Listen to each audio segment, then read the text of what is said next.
mengatakan begini, di dalam sikap banyak bicara, ini yang akan dibahas tentang bencana yang ditimbulkan karena lisan.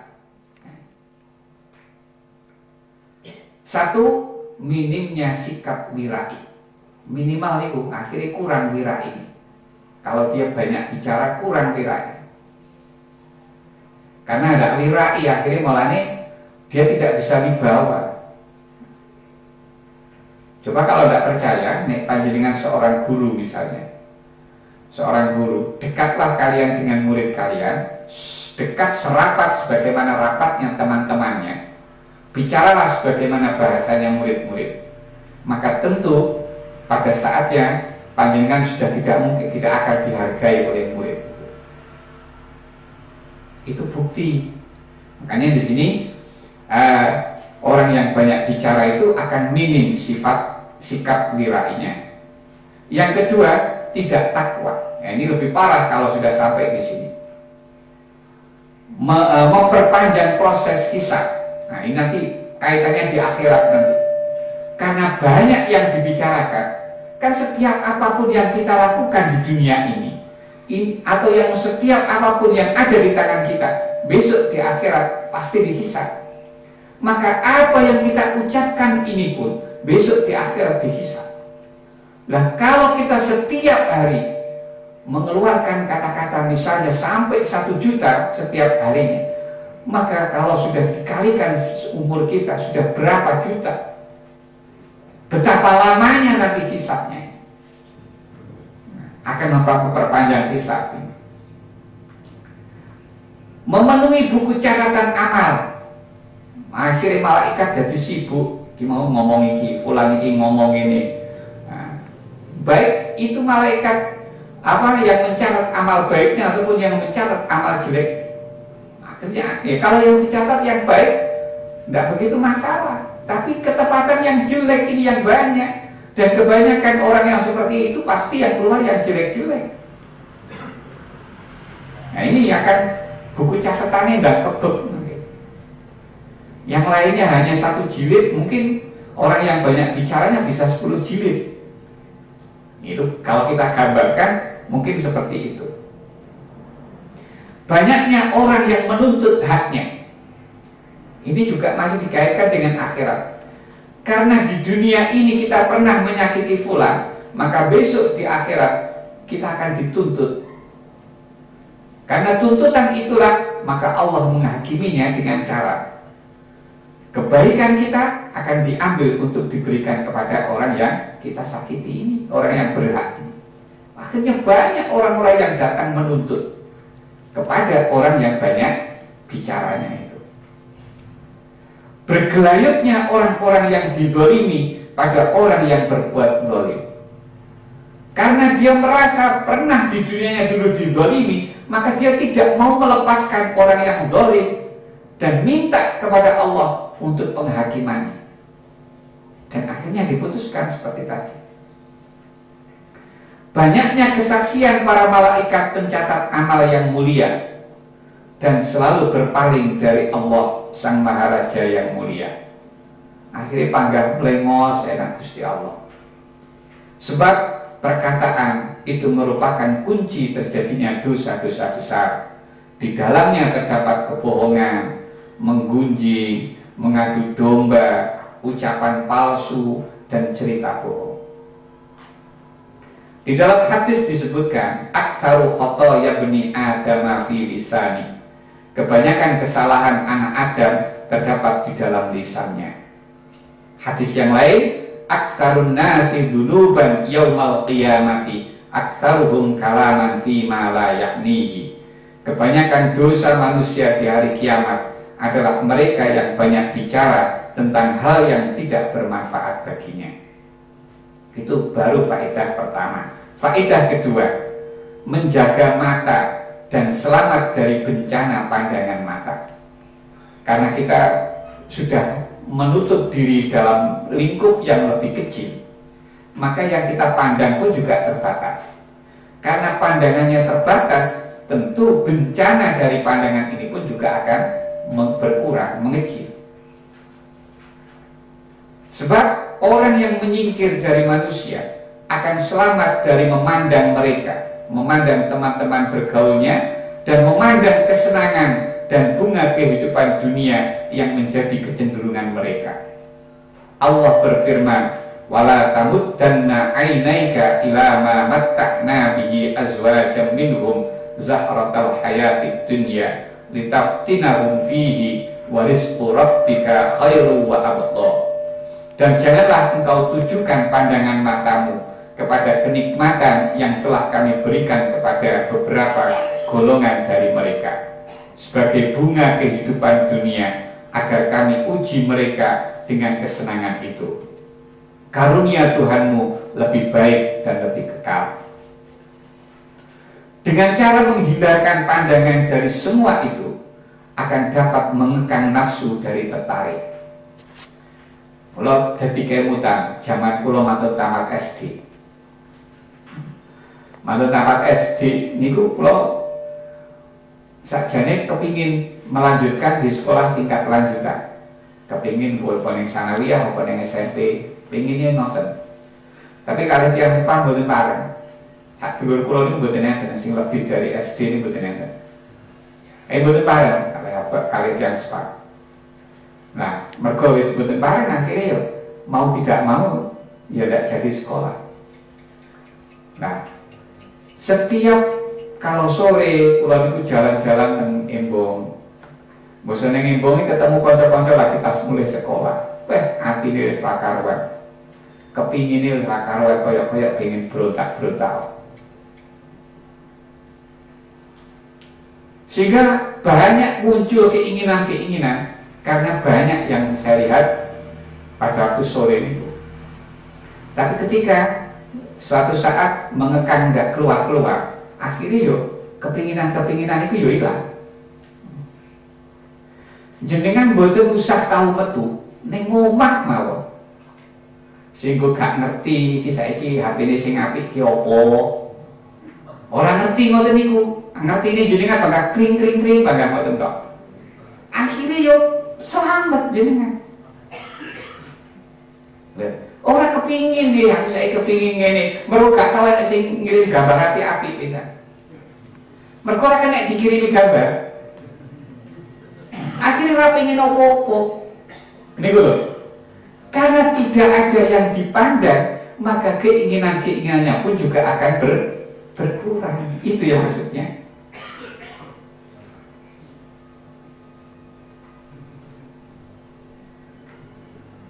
Lajeng nanti mau dengan menghindarkan pandangan dari semua itu akan dapat mengekang nafsu dari tertarik, mendekat dan ikut berlomba dengan para pemujanya. Syekh Muhammad bin Sirin berkata, iyyaka wa fudulan nadhri fa innaha tuaddi ila fuduli syahwat.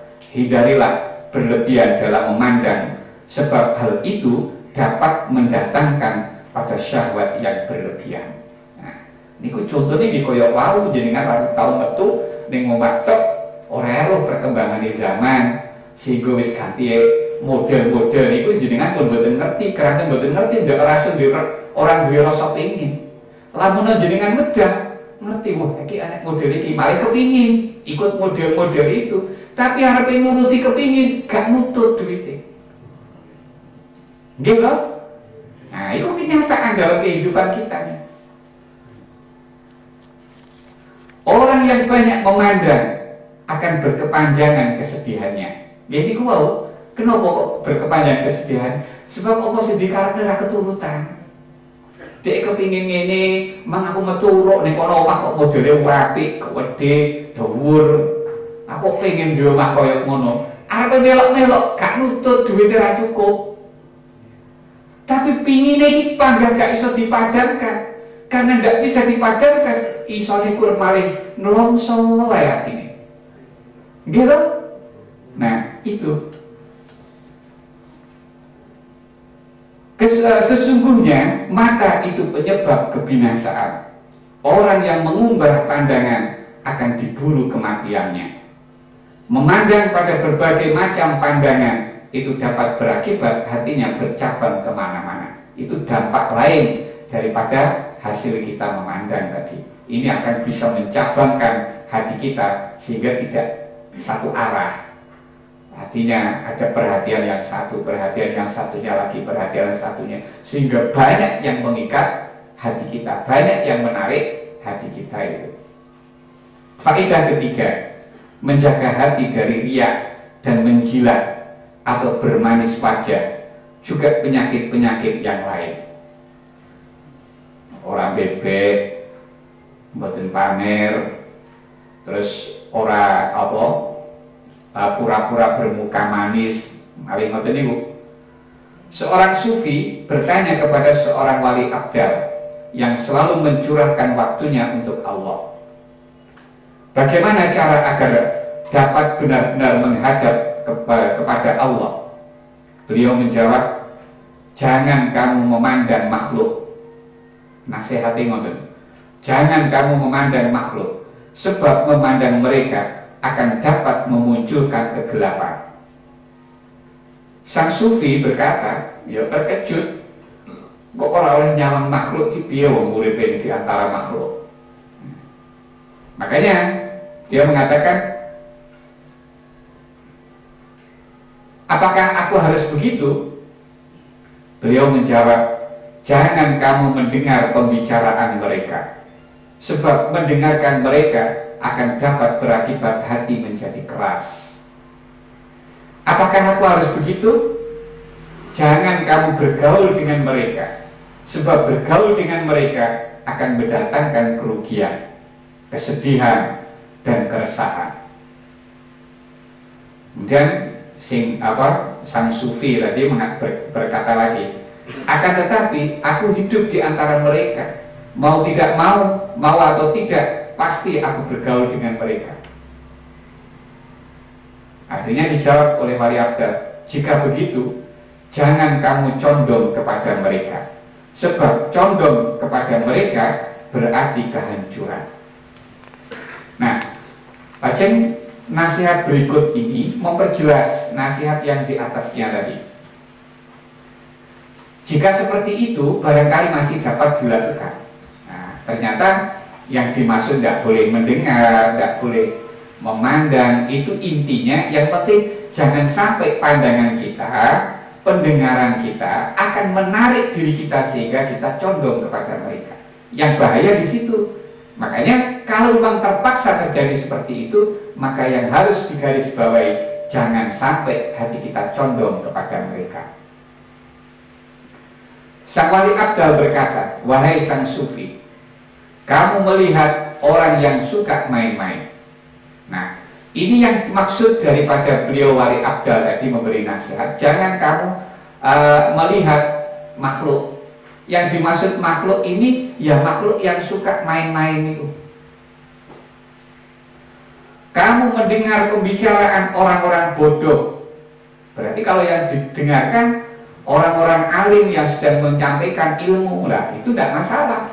Ini yang dimaksud adalah pembicaraan orang-orang yang bodoh.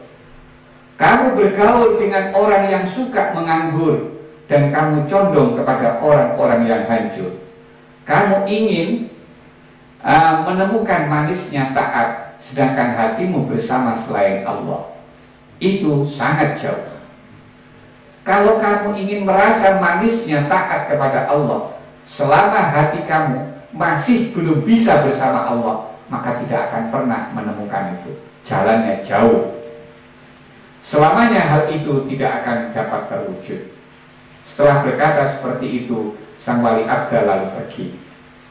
Syekh Al-Qusairi berkata, fa'arbabul mujahadati idha aradu sawna qulubihim anil khawatir radi'ah lam yanduru ilal mustahsanat ay minat dunya Qala wa hadza aslun kabirun lahum fil mujahadah fi ahwalir riyadhah.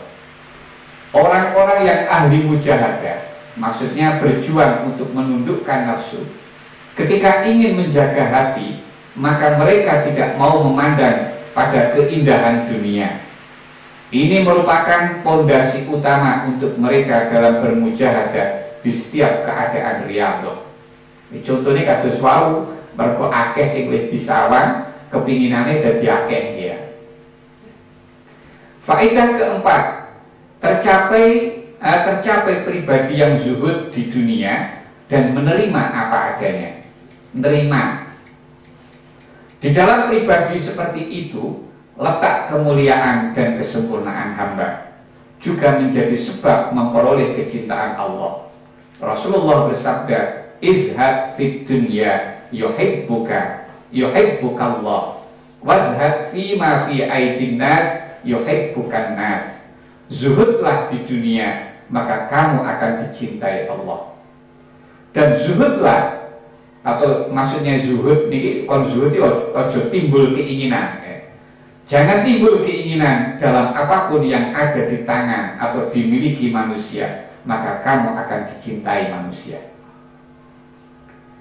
Tidak ada keraguan lagi, orang yang menyendiri dari manusia dan tidak melihat apa yang menjadi kecintaan mereka di dunia dan ketekunan mereka di dalamnya akan selamat dari mengikuti mereka dan selamat dari mengikuti watak yang buruk dan akhlak yang rendah.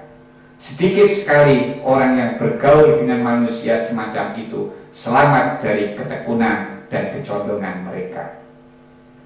Diriwayatkan bahwa Nabi Isa berkata, la tujalisul mauta fatamuta qulubukum. Qalu manil mauta ya ruhallah. Qalal muhibbuna lid-dunya raghibuna fiha. Janganlah kalian duduk bergaul bersama orang-orang yang mati, maka akibatnya hati kalian akan mati. Para pengikutnya bertanya, siapakah orang-orang mati itu wahai Nabi Isa Ruhullah? Beliau menjawab, mereka adalah orang-orang yang cinta dan suka pada dunia. Faedah kelima, selamat dari bersahabat dengan orang-orang yang buruk perilakunya dan dari berbaur dengan orang-orang yang kotor. Di dalam bergaul dengan mereka terdapat kerusakan yang besar dan kekhawatiran yang besar. Disebutkan di dalam hadis, wa masalul jalisi su'i mithlul qaini illam yukhritta bi syararihi aliqa bika mirrihi. Dan perumpamaan teman yang jelek itu ibarat tukang besi. Jadi kalau kita dekat dengan tukang besi, bila ia tidak membakarmu dengan percikan apinya, nek kita gak kena letikane geni niku, setidak-tidaknya baunya akan melekat pada kita. Niku maksudnya nulari konco niku ngoten niku. Faedah keenam, banyak waktu luang untuk beribadah, berzikir, dan tekad untuk melakukan takwa dan kebaikan. Tidak diragukan bahwa seseorang ketika sendirian akan banyak waktu luang untuk beribadah dan dapat menggabungkan anggota tubuh dan hatinya untuk beribadah, sebab tidak banyak yang dapat mengganggunya. Faedah ketujuh, menemukan manisnya taat dan meresapi nikmatnya munajat bersama karena hatinya kosong. Hal ini sudah teruji kebenarannya, sebagaimana nasihat seorang wali abdal kepada seorang sufi yang telah dijelaskan dalam faedah ketiga. Faedah kedelapan, kenyamanan hati dan jasmani. Karena di dalam bergaul dengan manusia akan menyebabkan keletihan hatinya demi memperhatikan urusan mereka. Berguru kayak meniki, akhirnya kita melok mikir, melok angen-angen. Nah, hati kita terbetot ke sana jadinya. Juga mengakibatkan kepenatan tubuhnya untuk melayani kehendak mereka atau menyempurnakan keinginan mereka. Meskipun semua itu sebenarnya membuahkan pahala. Bener, mergo nulungi wong liya oleh ganjaran jane. Nah, karena dapat ganjarannya mestinya keuntungan, tetapi ini tetap menjadi kerugian. Kerugiannya temudi sebab ia bisa kehilangan sesuatu yang lebih besar dan lebih penting. Apa itu? Yakni menyatukan hati di hadapan Allah.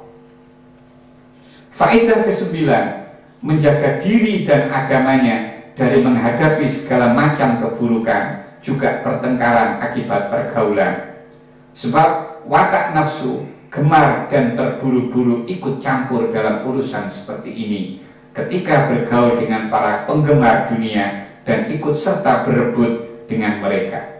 Imam Syafi'i berkata dalam bait-bait syairnya, "Wa may yadhuqid dunya fa inni ta'imtuha wa siqa ilayya adbuha wa adzabuha. Falam araha illa ghurura wa batila kama la fi dhuhril falati sarabuha. Wa ma hiya illa jifatun mustahilatun alaiha kilabun hammuhunna jtilabuha. Fa in tajtanibha ishta silman li ahliha wa in tajtadibha nahashakka kilabuha. Fatuba li nafsin auto'at qaqrabau baitiha mughallaqatal abwabi murkhan hijabuha." Barang siapa yang akan mencicipi dunia, maka sungguh aku telah pernah merasakannya. Sudah pernah didatangkan kepadaku rasa tawar dan siksaannya. Wis tau ngrasakne pahit getire urip, cara gampangane ngoten. Aku tidak melihatnya kecuali hanya berupa tipuan dan kebatilan. Seperti di permukaan gurun Sahara yang memperlihatkan fakta.